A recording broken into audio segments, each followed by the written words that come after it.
Afternoon, everyone. This is Talking Trade Live with On the Tools. My name's Andy. I'm going to be your host for the next half hour or so, and we've got a very topical subject this week. Obviously, Poppy Appeal, British Legion. Times are tough. Everyone's suffering with this bloody lockdown. Don't think anyone knows when it's going to end, including Boris. But what we want to do today is obviously point you to a page to donate. We appreciate. It's tough. People aren't working. People are furloughed. But anything you can donate will be much appreciated. And I'm lucky to have Mark joining me today, who ex-forces, professional boxer, tarmac layer, and a general good guy. So, Mark, welcome. Thank you. You all right? Yeah, very good. I want to sort of, obviously, we're talking about the British Legion. Could you tell everyone, let's go back your story. You joined the forces very early, didn't you? Yes, mate. Yeah, I joined the army at 16. As soon as I finished my GCSEs, I went straight into AFC Harrogate. I did a year there and basic training, then pushed on to phase 2. What made you join the army? Because it's sort of, as young boys, it's something we all look at, and then suddenly the reality. What made you? I think. Well, I was in the. It got to the point when I was doing my GCSEs, and I was thinking, what am I going to do here? I don't know. I didn't get too bad. I got 9 C's and A and a D, so I could have gone on to sixth form, but my mother said to me, she goes, "You either join the army or you go to sixth form," and I didn't want to go to sixth form, so I joined the army. And that was me. I thought, I'll get my driving license out of it, see a bit of the world, do what I could do, do my bit, and I did, and I enjoyed it. I loved every minute of it. You saw the world, didn't you? Yeah, mate. Yeah, I mean, well, I went on a few because a lot of the time I played rugby in the army, so all I did was play rugby realistically. I did a tour of Afghan in 2000 when I was 20. I went out in 2008 and I came back 2009 to 21, and then. But other than that, yeah, I've San Francisco, France, Italy skiing, a few other places, a few other bits. It was good. I enjoyed it. Looking back, do you feel it's something you could have stayed in, or did you just feel time was up? You served your time. Let's move on and do something else, like you are now. No, it came to the point. I got injured in Afghan, so I got medically discharged. I'm partially deaf in my left ear, and I've got tinnitus in my right. They did say I couldn't soldier on. I did get offered a position to play rugby and just stand in a store, but that wasn't why I joined the army. And there'd been no progression there. There'd been no like future for me really. My missus had my wife now. I've been with her since I was 18. She was due with a second child. And basically I got medically discharged and I just agreed with it and took the discharge. That was it really. Yeah. So you've played your rugby. Now, obviously, us trades have a lot of stuff we do in our spare time to get away from the grind. Boxing's your thing. When did you start on the pads? I started boxing when I was 27, so I'm now 32, 33 this month. So I've only been boxing 5 years. It's been quite a fast run at it, so to speak. People would say I joined too late, started too late, but I'm doing all right, and I'm going, and I feel like I'm still got a lot to offer at the minute. Have you got an end goal with the boxing? Because appreciate you're working, you're a trade, you've got 4 kids, isn't it? Obviously, your social media stuff. Is it something you just want to do in your spare time, or do you think, do you know what, I'm pretty good at this? No. I wanted to. I would like to do it full time. I would love to, but obviously I've got kids to feed. I am a professional athlete. I'm ranked 14th. Well, I think I might have gone down to 16th now. 16th in the UK. I mean, my aim was to get into the top 10, or at least take a belt out of it, like the central area. I've been trying to push for the English, which should have been a good fight. I was in the Ultimate Boxer last year, and I got to the final. I lost in the final to Nick Webb, but if I'd like to have a rematch with Nick Webb for the English, that'd be a good fight over 10 rounds. I think that me and him would well, I think I could beat him over the 10 rounds anyway. But yeah, that's ideally that's my aim. Get to that point, then probably make a bit of a dint in my mortgage with a bit of coin, a bit of money. That's what I'd like to do. Well, we'll come back to the boxing because there's obviously quite a lot more to talk about there. Few people. Luke Ashley's asked which regiment were you in, and Carl Henry said, were you Royal Engineers? No, I was artillery, mate. Well, artillery. Royal Artillery. Well, any questions, please send them in the comments section. We've only got a half hour, but there's obviously a lot to talk about: the boxing, the military background, the fundraising for British Legion. Just to quickly, I want to go back to the boxing because obviously it's great having a chat. You had a sparring session with quite a well-known heavyweight champion. Yes, mate. Yeah, I went to Ricky Hatton's gym and did some rounds with Tyson Fury. I did 5 rounds. There's another lad called Tepper there who was boxed David Price before. So, but Tyson Fury stayed. He was getting ready for his first fight in America. I can't remember the lad who was boxing. I thought might have been Tom Schwartz. But I went up. I did 5, and that Tepper did 5. So basically, Tepper went in for 2. I'd go in for 2. Tepper would go in for 2. I'd go in for 2. Then 1. Then 1. And it was just a very good experience. I mean, he loved the boat, Tyson. Signed me a glove for my son. I only had one son at the time then, and he's still got that now, and it's on his shelf in his bedroom. So yeah, Tyson's another one that's he suffered with mental health big time. We all know it. Yeah. To see. And I mean, for a world heavyweight champ and a big bloke like he is to actually speak about it, and that's not really known of. And I mean, I think he's took the world by surprise how he's so open to it. I think he's brilliant. I think it's brilliant how he's done it, and it's there's a lot of people who look up to him for it, and they open up themselves now. I think, and it's not so much a hidden thing. For men have tried to be proud, don't they? They all try to stand pride and not speak about feelings, and I think it's wrong and open up. We've got a few comments coming in. We'll probably have to jump about because obviously some about your military experience, some of the boxing.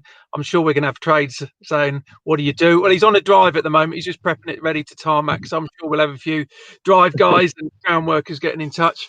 Anthony Muzzy has said, due to being ex-military, do you have any experience with complex PTSD? Is that something you suffered with since coming out? I haven't put a name to it. It's not. I wouldn't say I've got PTSD. Possibly. I mean, I lost a bit of confidence when I left the army. I was a trainee PTI in the army. They wouldn't let me do my PTI's course because I had P7 downgraded because of my hearing. But then when I'm speaking to a big group of people, I don't like to get eye contact. I look everywhere. So I think I don't know. I've lost a bit of confidence. But other than that, that's probably about it, really. But no. Well, there's another question, military-wise. Terry Dunn has said, what's life like after coming out of the army? Do you enjoy it on the tools, or basically, would you much prefer heading down the boxing route? No, I enjoy the on the tools. I mean, I've since leaving the army, I have done job to job to job to job. I can't settle in jobs. So what I have done, I've set up my own company and I'm doing my own bits, because I've never been able to just settle. I've tarmac for 5 years, but then I left tarmac and I jumped into another job because I got fed up. And like I say, I think that might do something. But I'd like to push the army. But with having a family of kids and a wife, it's all down to money. I've obviously got to earn, but I like being around the lads. I like the banter. I like the army lifestyle. You're around people all the time. You're not lone working, and it's the same here. I've got 3 lads who work under me. And we just have a good crack all day. It's just banter, really. That was one of my next questions. Army life, construction life, they do overlap quite a lot in terms Sorry, of... mate, I think someone's trying to ring me and you've gone really quiet. Any better now? I can hear you fine, Mark, if you're all good.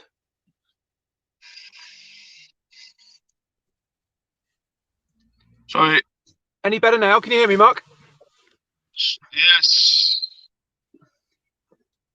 Try now, mate. Right, I was just going to say, construction life and army life, there is a little bit of an overlap, isn't there, in terms of, lads having a crack and, getting on with everything ahead of them. Do you see much of a crossover since having done both? Sorry, mate, I can't hear you. George, if you're watching, mate, is it worth getting Mark to log off and log back in again? I think he's had a call and it seems to cut off the connection. Mark, are you able to log off and then log back on again, and I'll just go through a few. Yeah, sorry. No problem. So Mark is just logging off and logging back on again. But great guy, as you can hear. What an amazing background. Joined the army at 16, straight out of school, because he couldn't be bothered with sixth form like a lot of us. And then he's come back in as a boxer, and now he's back. Can you hear me now, Mark? Hiya, mate. Sorry about that. It's someone tried ringing me on my phone, and it went all quiet. No, what I was going to say was construction and army. There is quite a big overlap. You've got a lot of lads that are usually larger than life character-wise, getting on with it, having a crack. Do you see quite a lot of similarities? And has it helped you since you've left the army going into construction? Yeah, loads, mate. I mean, I at one point, because when I left the army, I resettled as a plumber, and it didn't really work out. And I did set up a company with one of my men. Yeah, I know, I'm too big for a plumber. That's why I couldn't get under Baffert. One of the lads who I set up with, he was an ex-engineer, and we and that was, we had a great crack working together. I mean, it was a shame it ended, really, but yeah, the lads. I mean, you do come across a lot of ex-military lads in the army on the tools, like you say. But now, I mean, none of the lads who work under me are ex-military, but they've got the same sort of banter. I think lads are lads, innit? I think it's very similar. I mean, listen, it sounds like your jobs are similar to everyone's. We have a good laugh, we work hard. And do you find? I'd lovely question I want to ask you. Who take the piss more, army boys and girls or trades? I think army lads do. Like, it's like a brotherhood in the army. Do you know, like when you live in your sleep and you piss in the same place, and I mean, by the time I was 21, I'd slept with my rifle more than I'd slept with any woman. You know, and it's the same. You know, like when you're knocking each other up for stag, and the worst thing you could hear was, Bennett, it's your stag. You're like, fuck off, he's in next, smash it. But you know, lads are lads. Like, I think the banter's banter in it. You know, as long as they've got a good set of lads around you, then it always makes things better, doesn't it? Well, it's funny because looking at what you've done and where you've been, it's you've always had people around you. Obviously, military, construction, and rugby, which is my background. Yeah. You know, it's a very similar thing. Yes, massively. I mean, in the rugby section, that's one thing I do miss about rugby. I mean, I was playing National 1 rugby at the time, and it got too serious for me because when you're playing a low level rugby, it's literally just play rugby, knock 10 balls of shite out of each other, then you go the next half hour you're in bar drinking beer with them. Everyone's on the same scene. It's just, I loved it. I loved every minute of rugby. Well, my personal thoughts are rugby's been ruined since it got professional, because my old club, London Welsh, obviously Premiership, Division 1, went pop, dropped down, doing very well, pretty much unbeaten. But the crack we had is when we were going to places like Canada on tour, and you didn't get in until 6 in the morning. You know, blokes would turn up in skirts and all sorts, and that was the crack. Whereas now it's, you know, I look at the professionals and think, you know, nutritionists, and you've got to watch what you eat and drink, and that's gone. But we could talk about rugby another time, because just quickly though, you look like, let me guess, you back row? No, second row, mate. Second row. Second row. God, you've got decent ears, mate. Your lugs aren't falling off. They're close. This one, it came to it, but I had it pulled out. You know, it was massive at one point, and you know, when they drain the blood out, that's a painful experience. There. Now, we're obviously here talking about the wonderful Royal British Legion. Could you just give everyone a quick, I suppose, just the story of when your boiler broke down, what you were able to do in talking to them and how great they were? Yes, my boiler went at the time. I was only, obviously, I think it was probably about 2 or 3 Christmases ago. Everything, it was getting, obviously the weather had dropped a lot and the house was freezing. I had the kids in the house. I think the missus might, I had a young lad, he was 3-year-old, and then 2 other girls in the house. And it was just freezing. And the Royal British Legion was willing. I went through the process, and they were willing to pay for it. In the end, I didn't end up going through it because I managed to find the money from elsewhere. But there was, they were happy to help. They jumped through every hoop they could to help me. But like I say, they were brilliant at the time. Yeah. I know one of my mates, he got me discharged for PTSD, and a full flat kitted out by the British Legion as well, Joe. So they're there to help people. Why don't we hear about this more in the press, mate, rather than doom and bloody gloom? You've had a guy that served for his country that's come out, for, being discharged through, medical reasons. You've got an amazing charity like British Legion that have done that. We never hear about this, do we? No, you don't hear about anything, do you? I mean, everyone's too bothered about the famous people, like the EastEnders actors. Oh, she broke a nail and they put that on. She's been knocking some bloke off behind her husband's back or something, so they'll put that on the front page. It's a load of bollocks, if you ask me, mate. They should. It's like all the homeless veterans and that. They should be. When you're a veteran, if you do come out and you're struggling, the government should help you. You've given time for Queen and Country, so they should give time for you now. I mean, there's all these old derelict barracks that are around the country that aren't being used, and they'd rather put refugees in it than old veterans that are sat on the streets. It's a shame. I think the whole country's twisted, but that's another matter. I mean, listen, if in my eyes, man or woman, you've given time and served your country, you should be looked after as though you're a god when you get back. Yeah, of course you should, mate. Yeah, I mean, I agree. I completely agree. I mean, and a lot of civvy lads who I know agree the same as well. I mean, it's ruined this year, but Remembrance Day, we all meet up. There's about 30 of us who all meet up. Although I didn't serve with any. I served with a couple, but a lot of them, they're just Donny lads. We all meet up at the cenotaph, and then we all go out on piss round Donny on. Most of them are engineers, to be fair. Royal Engineers and Royal Artillery have got a bit of a thing going between them, but a lot of the engineer lads, we meet up on at the cenotaph on Remembrance Day, and we all go out and piss together. It's banging. It's brilliant.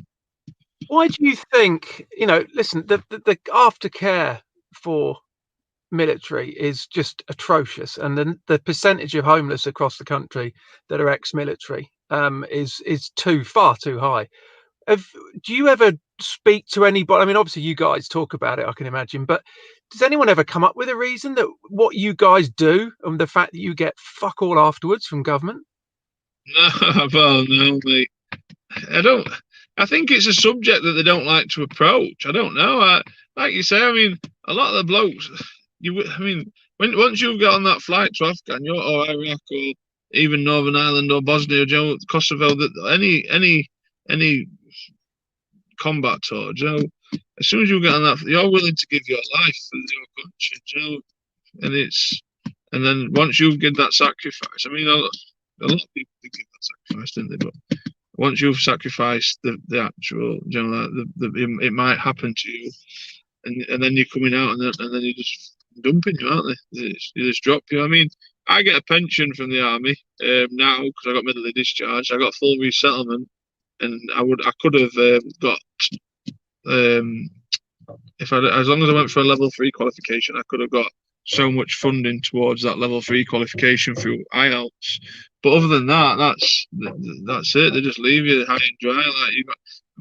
I joined the army at 16, left at 24, 25, 24, I think it was. And not knowing what Civvy Street was, I didn't have a clue. Obviously, there's a lot of blokes who that joined at 16 and done 22 years, 23 years, and then they get chucked out into Civvy Street, and they don't understand it. It's completely different. It's like you get institutionalized, don't you? It's. As you said in a couple of points before we came on air, when you're serving, you've got not to worry about bills, accommodation, everything's kind of there for you. And obviously what you go through, what you see, mentally, physically, you then come out and face this currently bloody horrible big world out there. Do you think the government should be doing more rather than relying on charities to put that transition a lot easier for you guys? I mean, possibly. I mean, I'm not expecting you to hold your hand all the way through your life. You're an adult, aren't you? You've just got to get on with how you get on with it. But I do think there needs to be a bit of a better transition. So much so for the weak, or not the weak, not the. That came out. I don't mean for the lads who struggle more with other situations. I think they should treat every case different, not just do the same, like blanket for everyone, so to speak.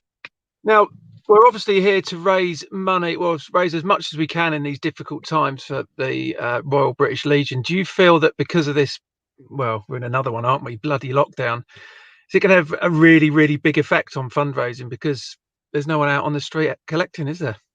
Yeah, no, I think that if we're back out queuing outside Tesco's and you don't get I mean, your British Legion representatives stood on the stalls claiming for the poppies, like, and I don't think they're going to have them this year, are they? So I think this year, yeah, I hope it is just this year, because if it carries on as it goes, I think we're screwed. But yeah, I think that it's going to struggle a lot. I mean, I've been in this one. I got it my poppy. I seen it Pinfold. I've got another poppy. Like, and I get a fiver. But I don't think that. I mean, I've told all my lads who are working under me it's a uniformal thing now. Poppies are to be worn.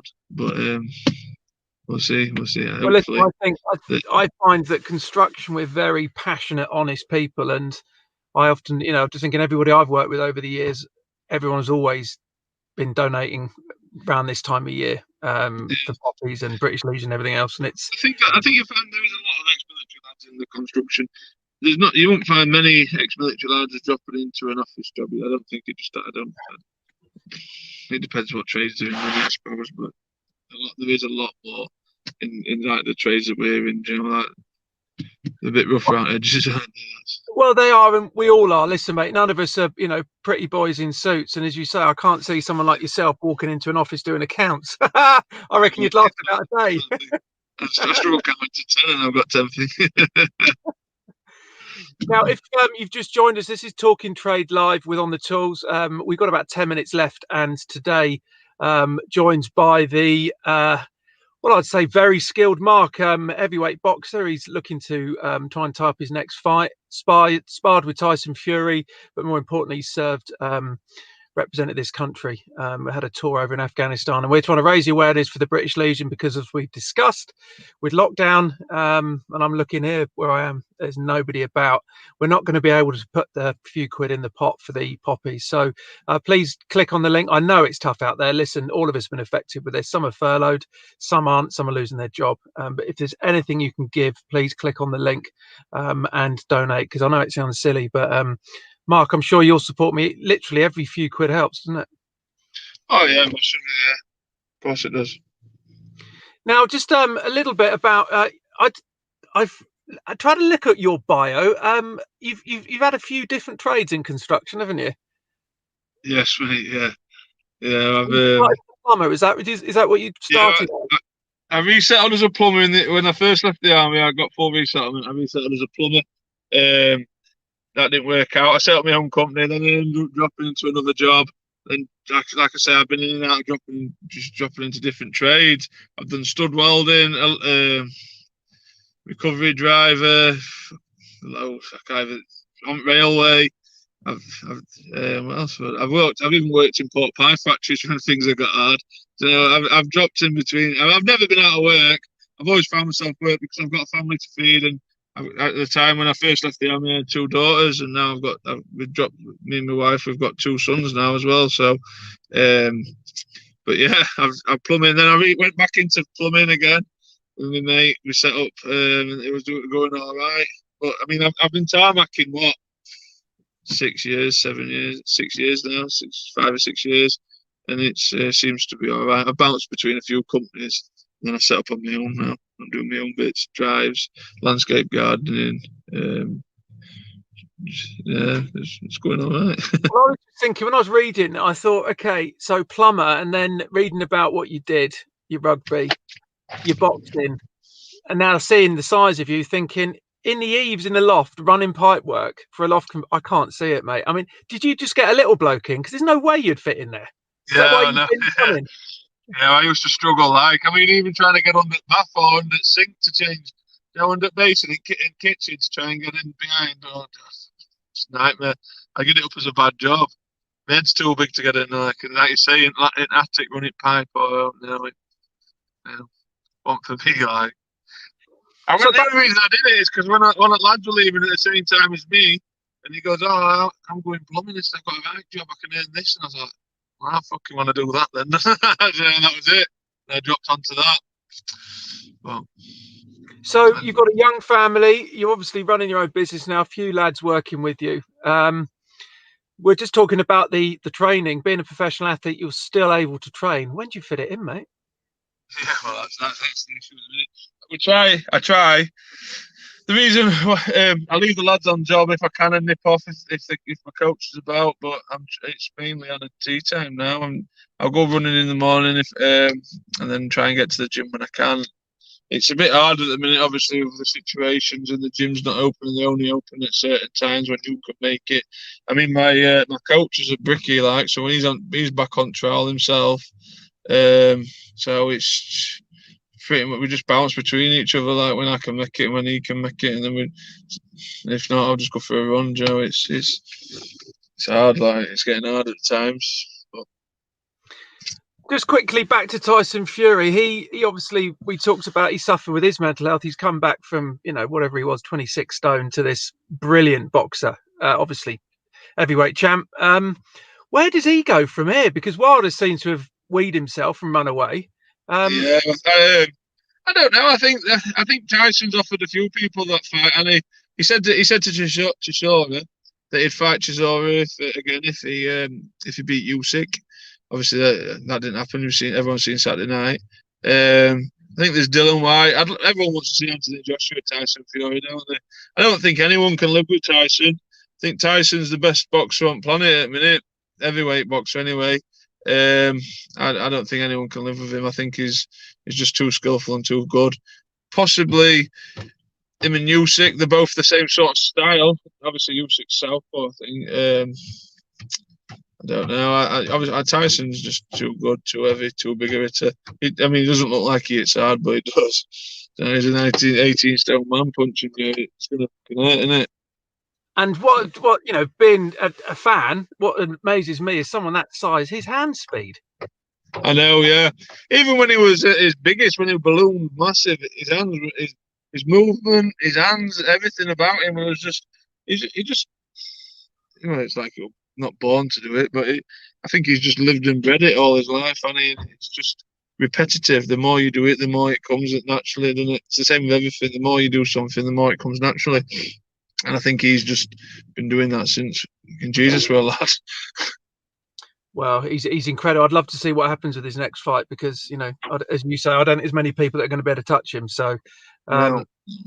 just quickly back to the British Legion, because it's been fascinating talking to you about all your boxing and your rugby and your military. Is anything, if you were suddenly in charge of the Royal British Legion, you've said how good they are. Is there any sort of tweaks and changes you'll do, or do you just think it's simply down to money? They just need more people to donate? No, I think they just need to donate people to donate, mate. I think the British Legion themselves are doing a cracking job. Everything about them.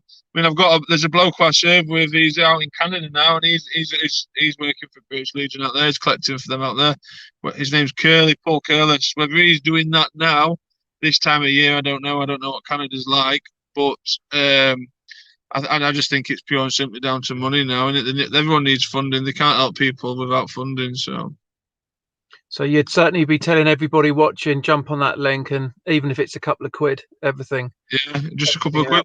I think a big thing about it is as well, wear your poppy with pride. Everyone should be wearing a poppy, and everyone. It's more down to like obviously Remembrance Day, isn't it? So like World War I, World War II, just show respect.